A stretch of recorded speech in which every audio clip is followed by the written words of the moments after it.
This game is Titan Warfare, and if you have any love for Attack on Titan and you have not played this game and watch my channel regularly, go, now, be gone. It's linked in the description, go play it, it's phenomenal. Seriously, I mean it, go play this game. Now, if for some reason you aren't one of those people, I'm gonna try to sell it to you. Not because I'm sponsored or anything, but because Roblox is filled with garbage. Shockingly enough, when you have a game platform built for children, mostly by children, you get a game platform that is absolutely littered with trash. And so I almost feel like it's my responsibility when something comes out that's actually good that I stumble across, that I tell people to play it. As much as I adore playing Adopt Me and Raise a Cute Baby and whatever other crap that's on this platform, this is actually good, and I'm gonna tell you why. So first things first, what even is Titan Warfare? Well, if it wasn't already clear by the gameplay, it's an asymmetrical, PvP-centric game based around the AOT or Attack on Titan universe. If you have not watched Attack on Titan, then this entire game is one giant spoiler. And if that's the case and you already watched this far, yeah, you're probably really, really confused. So, spoiler warning? Sorry? Anyways, as per the show, there are two teams, the Marlians and the Eldians. This is where that asymmetrical gameplay aspect comes in. Both the Eldians and the Marlians play radically different, but do share a few traits. The first thing to note, which is pretty obvious, is the difference in classes. The Eldians rely heavily on their ODM gear and movement, whereas the Marlians are a bit slower and more cumbersome, but have more state-of-the-art weaponry in terms of hit-scan weapons, one-shot kills, rocket launchers, that kind of stuff. Now, when it comes to actual balance between the two factions, I actually think it's in a pretty good spot. From what I could tell from playing, the Eldian side is a whole lot easier to play because you have to aim significantly less when compared to the Marlian side. But to balance that out, the ability of having hit scan weapons alone, never mind hit scan weapons that can kill you in one shot, made the Marlian team tend to be objectively better in most cases, but not nearly as much fun to play, at least in my opinion. There's nothing quite like flying around at Mach 10 with your ODM gear slicing people up. And no amount of jetpacks, rocket launchers, and one-shot snipers can change that. But I am getting a bit off track here. The two factions aren't completely isolated, as they do share two pretty significant things. And that's the ability to spawn in as an abnormal Titan, as well as a Titan shifter.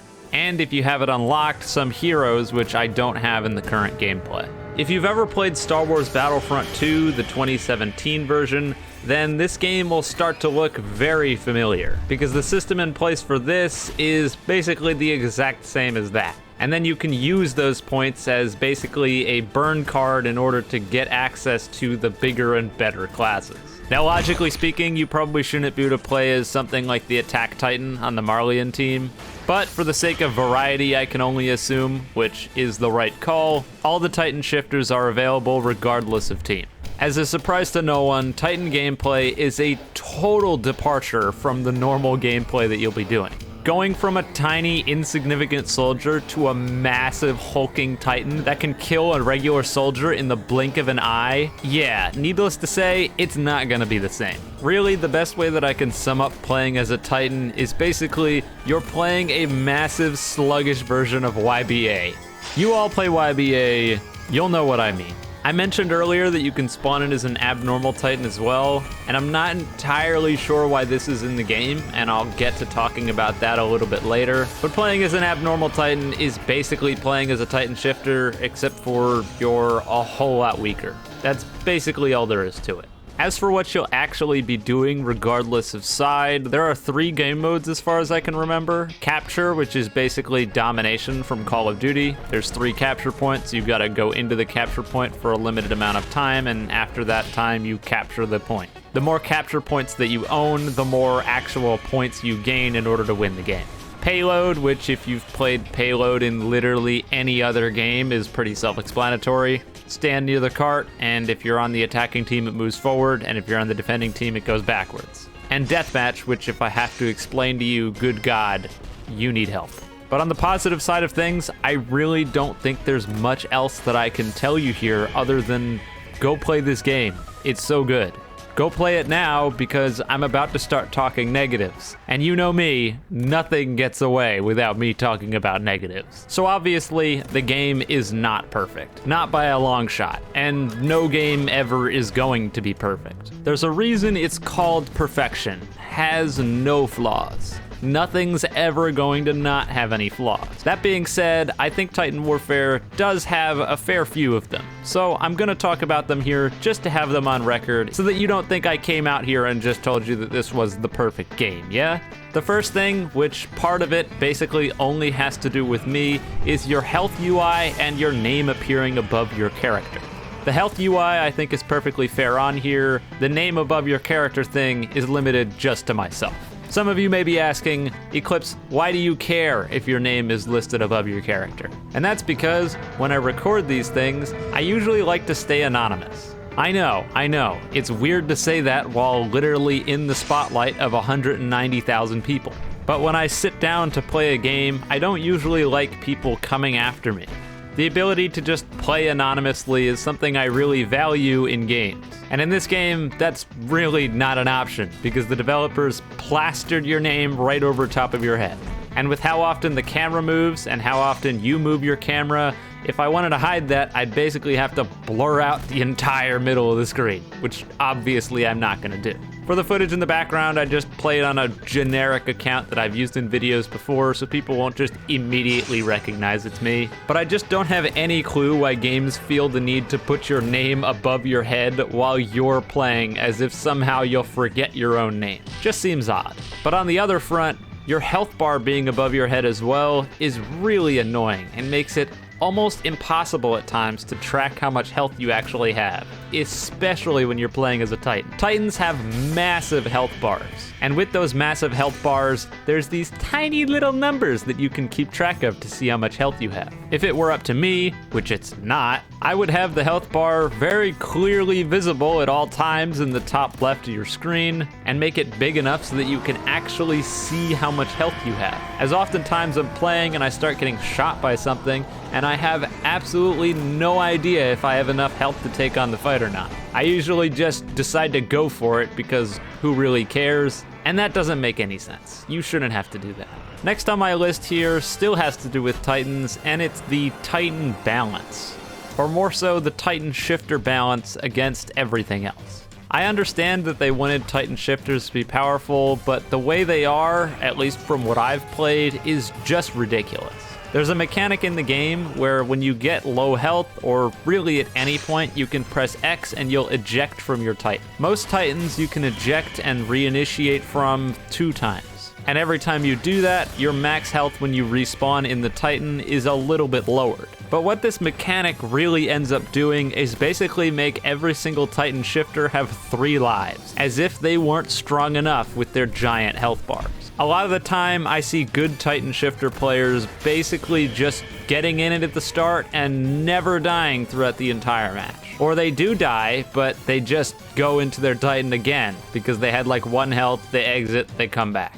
I'm not entirely sure what the main driving purpose of this mechanic was, and honestly, if they changed some things around, I think they could make the Titan shifting eject function work a lot better, but in its current state, killing a Titan and then having it immediately come back from 1 HP back to half and then doing this ring around the rosy thing is really obnoxious. Again, if it were up to me, I would make it so that the current system is still in place, but there's a cooldown after you exit your Titan where you can't immediately get back into another one. And on that same kind of front, I don't know why, but the Titan shifters have no ability to carry any sort of weapons, which means once they're out of their Titan, they can't do anything.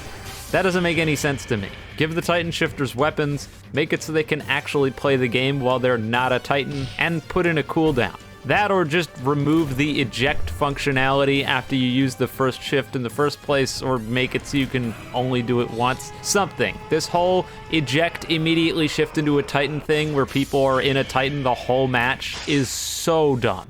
It's really stupid. We still haven't gotten away from Titans though. Of course not. because the actual Titan v Titan balance also seems to be a mess. More so that the Beast Titan, as far as I could see, is wildly overpowered compared to everything else. I see Beast Titans reliably mop up entire servers, dropping like 60 kills and 1 death. They put themselves on top of roofs and things and just throw projectiles all game. It doesn't help that it's the only Titan in the game that has voice lines, and so you have to hear about this damn son of a bitch's perfect game over and over and over again as they sit in the back throwing rocks at you. And you know, I get it. That's the Beast Titan's thing. It throws rocks, but the rocks block break the Titan. It's a giant projectile that block breaks. So trying to dodge it is like a crapshoot. This thing is just ridiculous. Maybe I'm just too new to figure out how to fight against it, but I feel like it's totally hopeless when one of these guys is sitting on a capture point. Last thing on Titans, I promise, and that's the abnormal Titans, which I talked about a little bit earlier. To put it bluntly, these guys shouldn't be in the game, and I don't really know why they are. Trying to fight against Titans as a normal soldier is really hard, especially on the Eldian team. Their hitboxes are rightfully giant, and so if they just swing at the air, odds are you'll run into it and get hit. That's just usually how it goes. And because of that, abnormal Titans are kind of just like giant bullet sponges that ruin the pace of a lot of the game modes. One abnormal Titan sitting on a capture point, if there are no shifters around, kind of just invalidates the ability for anyone in the entire game to capture that point.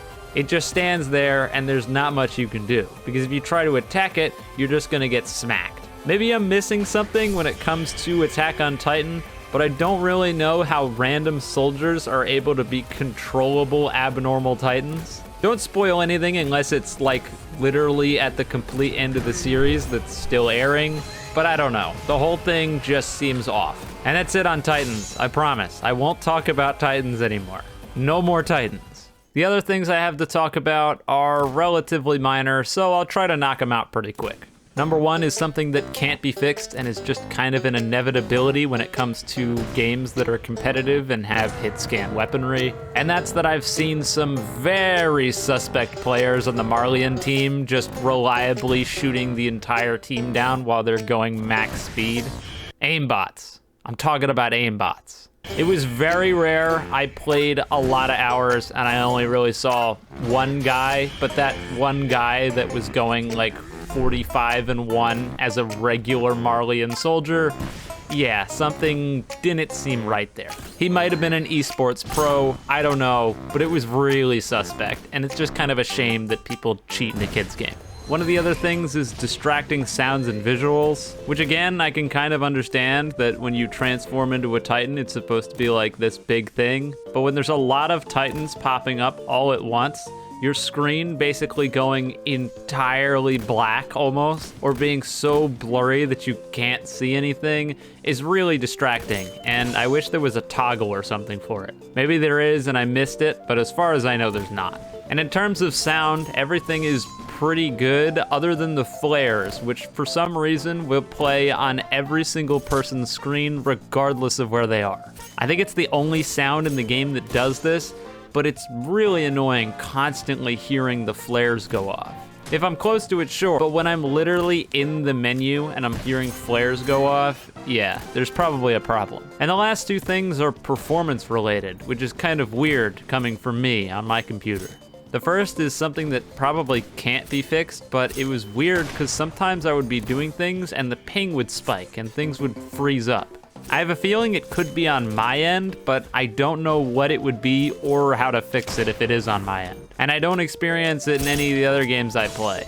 Sometimes it happens in YBA, pretty rarely, but it happened a bunch here and it was pretty jarring. And the last thing is game crashes, which is another thing that I haven't really seen on Roblox. Games don't really crash on this platform. And so to have things lock up so heavily that I needed to go into the task manager in order to make it work again, yeah, that's pretty whack. But really, all of these things you can absolutely look past and still have a great time playing this game. And I think I made that pretty clear in the first half of the video. So if you're still here and you still haven't played the game, go do so. I don't think there will be any other videos on this game, mostly because there's not a whole lot that I think I can do with it, but someone recommended it to me. Usually all of my recommendations are awful. I started playing it, and then all of a sudden it was 2 a.m. And if a game can get me to play it until 2 a.m., then I think it's worth checking out. But that's all for today's video. So if you enjoyed the video, feel free to leave a like, subscribe. I don't normally say this, but I think I'm gonna have to start. If you wanna see everything I post, turn your notifications to all by hitting the notification bell. And with that, I'm done here. So have a wonderful day or night wherever you are, and I'll see you next time.